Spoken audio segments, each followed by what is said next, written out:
कभी कभी हम सोचते हैं कि नियति के हम मालिक हैं और नियति का हिस्सा मृत्यु हमारे हाथ में है। और कभी कभी हम ये भी मान लेते हैं कि हमारी मृत्यु तो बहुत दूर है।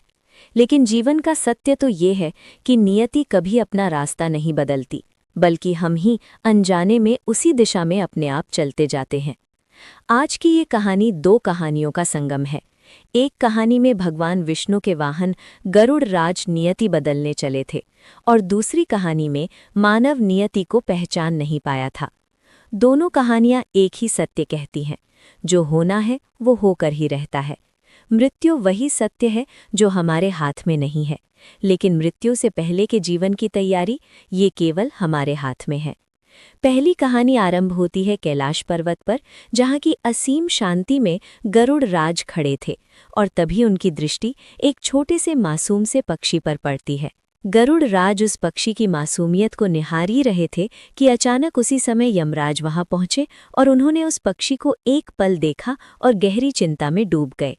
गरुड़ राज उन्हें देखकर चौंक गए और सोचने लगे कि यमराज ने इसे देखा है, इसका अर्थ है इस पक्षी पर मृत्यु की छाया है। दयालु गरुड़ उसी क्षण उस पक्षी को उठाकर हजारों मील दूर घने जंगल में छोड़ आते हैं, ये सोचते हुए कि अब वो सुरक्षित है। उस पक्षी को जंगल में छोड़कर गरुड़ कैलाश पर जब वापस आते हैं तो यमराज से पूछते हैं, हे कालपुरुष, उस पक्षी को देखकर आप इतने चिंतित क्यों हो गए थे?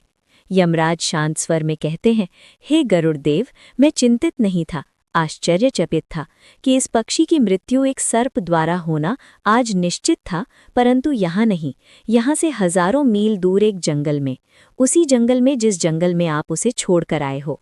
गरुड़ देव, आपने नियति को बदलने का प्रयास किया है, जिसे बदलना किसी के हाथ में नहीं।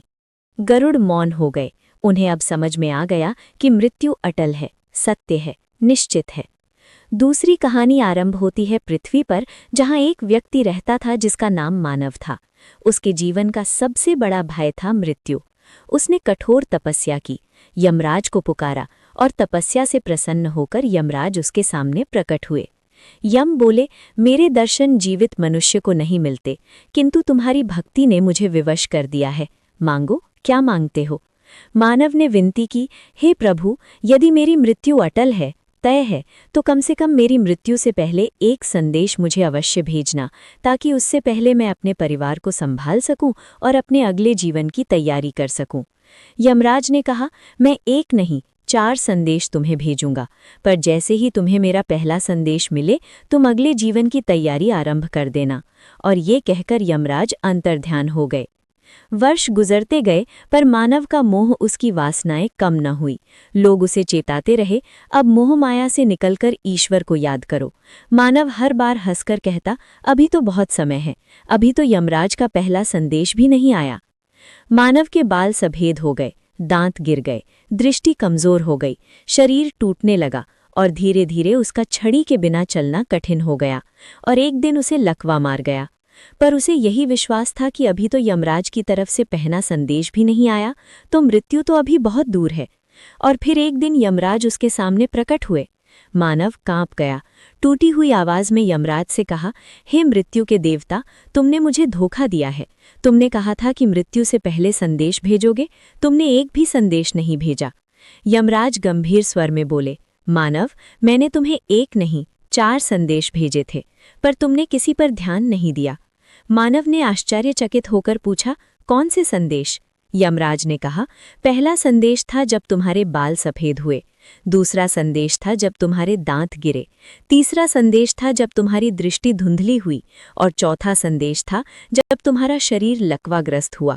मैं कागज पर संदेश नहीं लिखता मानव, समय ही मेरा दूत है, शरीर मेरा कागज है, बदलते अंग मेरी कलम है, और मैं यहाँ आज मित्र बनकर नहीं, कर्तव्य निभाने आया हूँ। और उसी समय मानव की पृथ्वी पर यात्रा समाप्त हो गई। ये दोनों कहानियां एक ही संदेश देती है।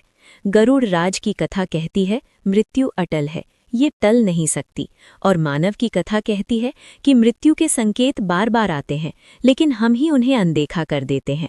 हर सफ़ेद बाल, हर कमज़ोर होती दृष्टि, हर थकता हुआ शरीर, हर रोग संदेश है जो कह रहे हैं तैयार हो जाओ। नियति की राह तो तय है, लेकिन आत्मा की तैयारी हमारे हाथ में है।